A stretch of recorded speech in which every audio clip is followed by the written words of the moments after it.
السلام علیکم ناظرین، میں محمد اسلم حسین سیاست کی عالمی خبروں میں آپ سب کا استقبال کرتا ہوں۔ مناسک حج 1445 ہجری بمطابق 2024 کا آغاز عمل میں آ گیا ہے۔ وادی مینا کی عارضی بستی لبیک اللہم لبیک کی صداؤں سے گونج رہی ہے۔ عازمین آج سارا دن مینا میں قیام کیے۔ وادی مینا دنیا کا وہ واحد خطہ ہے جو سال میں محض چند دنوں کے لیے آباد ہوتا ہے۔ یہاں دنیا کے کونے کونے سے فرزندان اسلام آتے ہیں اور مناسک حج ادا کرتے ہیں۔ تفصیلات کے مطابق لاکھوں عازمین حج آج 8 ذی الحجہ کو وادی مینا کی خیمہ بستی میں قیام کیے۔ عازمین پانچوں وقت کی نماز مینا میں ادا کرنے کے بعد حج کے رکن اعظم وقوف عرفہ کے لیے میدان عرفات روانہ ہو جائیں گے۔ وادی مینا مکہ مکرمہ اور میدان مزدلفہ کے درمیان واقع ہے۔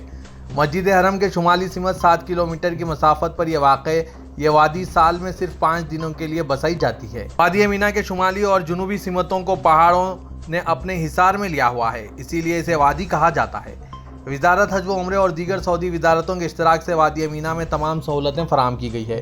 وزارت صحت کی جانب سے عازمین کی دیکھ بھال اور انہیں صحت خدمات کی فراہمی کے لیے وسیع پیمانے پر انتظامات کیے جاتے ہیں۔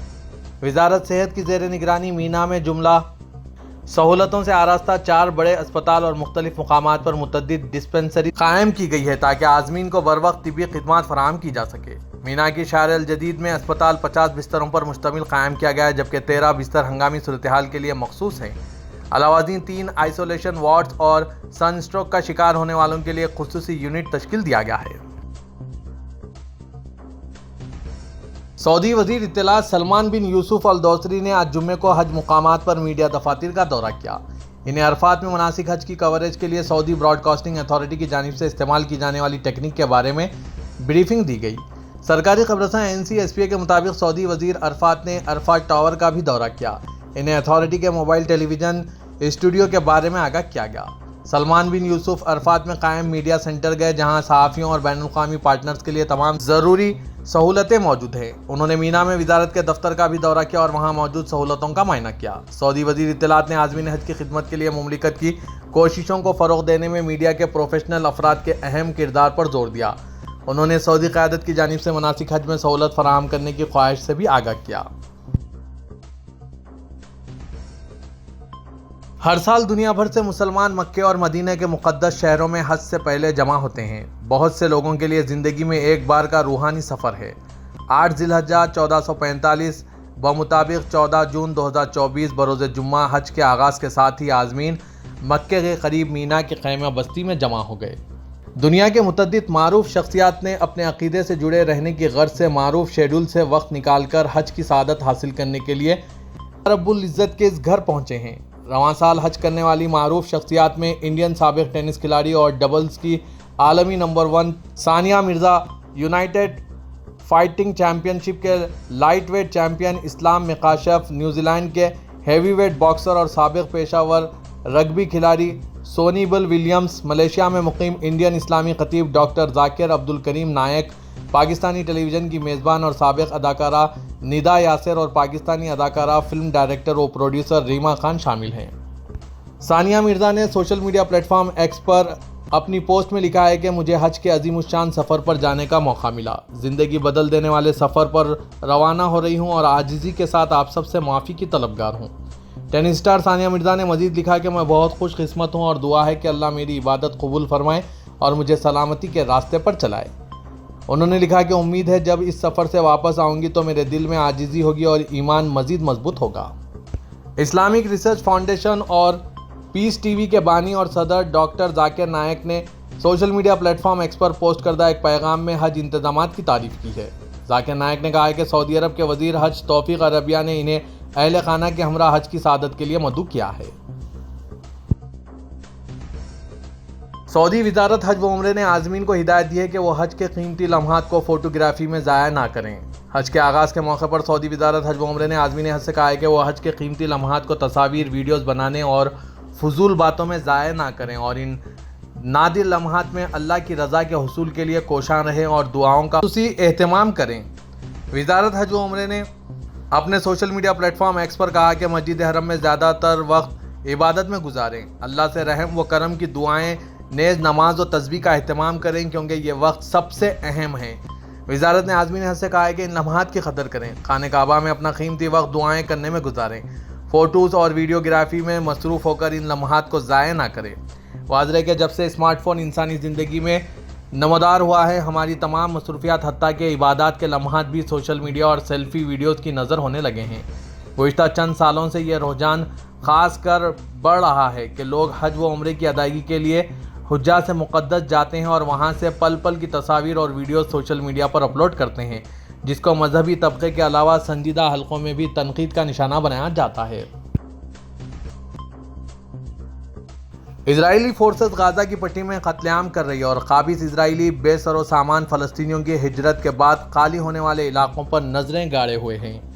اطلاع کے مطابق اسرائیل کے انتہائی دائیں بازو کے حامی وزیر برائے قومی سلامتی ایتمار بن گوئر نے مقبوضہ مشرقی القدس میں قابض اسرائیلیوں کے اجتماع سے خطاب میں کہا ہے کہ اسرائیلیوں کو پورے غزہ میں گھس جانا چاہیے۔ بن گوئر نے کہا کہ فلسطینیوں کو بھوکا پیاسا رکھ کر اور نقل مکانی کی حوصلہ افزائی کر کے علاقے میں نسلی صفائی کی جانی چاہیے۔ فلسطینیوں کے گھروں کے ملبے پر صرف اسرائیلی قبضوں کے مکانات تعمیر کیے جانے چاہیے۔ واضح ہے کہ ایتمار بن گوئر اس سے قبل بھی فلسطینیوں کے خلاف اسکینڈل بیانات کی وجہ سے سخت رد عمل کا سامنا کر چکے ہیں۔ انہیں پولیس کی نگرانی میں اور یہودی قابضوں کے ہمراہ مسجد اقصی میں دھاووں کی وجہ سے بھی پہچانا جاتا ہے۔ یہی نہیں، وہ اسرائیلی جیلوں میں ہجوم میں کمی کے لیے فلسطینیوں کو قتل کرنے کا مشورہ بھی دے چکے ہیں۔ روس کے صدر پوٹن نے یوکرین کے ساتھ قیام امن کی شرائط کا اعلان کیا۔ صدر پوٹن نے دارالحکومت ماسکو میں روس وزارت خارجہ کے اعلیٰ حکام کی شرکت سے منعقدہ اجلاس میں شرکت کی۔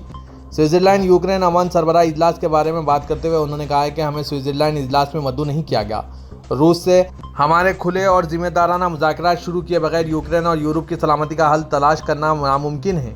صدر پوٹن نے کہا کہ یوکرین یونٹوں کے ڈونیٹسک، لوہانسک، خیرسون اور زاپوریژیا سے نکلنے اور یوکرین کے نیٹو رکنیت کی خواہش سے باز آنے کی صورت میں اس کے ساتھ مذاکرات شروع کیے جا سکتے ہیں۔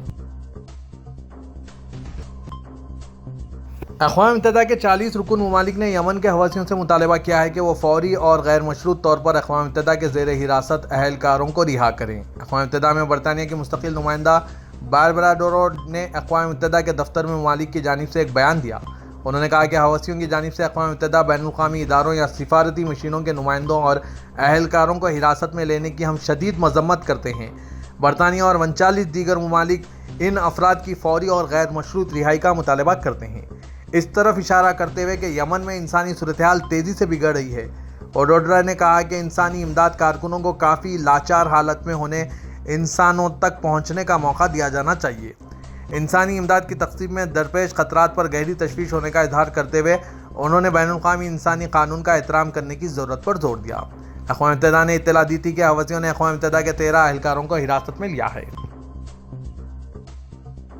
صدر ترکی رجب طیب ایردوان G7 سربراہ اجلاس میں شرکت کے لیے اٹلی پہنچ چکے ہیں۔ اٹلی کے برندیسی ہوائی اڈے پر وزیر خارجہ حقان فیدان، روم میں ترکیہ کے سفیر، ویٹیکن میں ترکیہ کے سفیر افق اولوتاش کے علاوہ روم اور ویٹیکن کے سفارت خانے کے حکام نے ترکیہ کے صدر اردغان کا استقبال کیا۔ اردغان اور ان کی اہلیہ آمنہ اردغان، صدر کے خارجہ پالیسی اور سیکورٹی ایڈوائزر سفیر عاکف اور محکمہ اطلاعات کے نائب صدر ولادیمیر بھی اٹلی پہنچے ہیں۔ اٹالوی وزیر اعظم جارجیا میلونی نے ایک ایک کر کے سربراہ اجلاس میں آنے والے رہنماؤں کا استقبال کیا۔ سربراہ اجلاس میں پہنچنے پر صدر اردغان نے میلونی سے مصافحہ کیا اور پریس کے ارکان کے لیے پوز دیا۔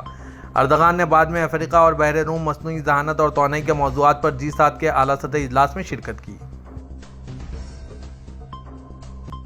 پاکستان مسلم لیگ نواز نے عید کے بعد کابینہ میں توسیع کا فیصلہ کرتے ہوئے جمعیت علماء اسلام پاکستان کو بھی کابینہ میں شامل کرنے کے لیے کوششیں تیز کر دی ہے۔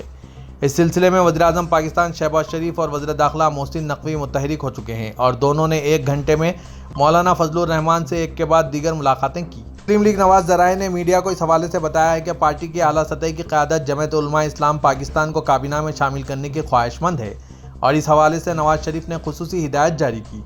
ذرائع کا کہنا ہے کہ حکومت سازی کے حوالے سے ہونے والے پہلے اجلاس میں جمعیت علماء اسلام پاکستان کو مدعو نہ کرنے کی وجہ سے مولانا فضل الرحمان کو شکوہ ہے، جسے دور کرنے کی کوشش کی جا رہی ہے۔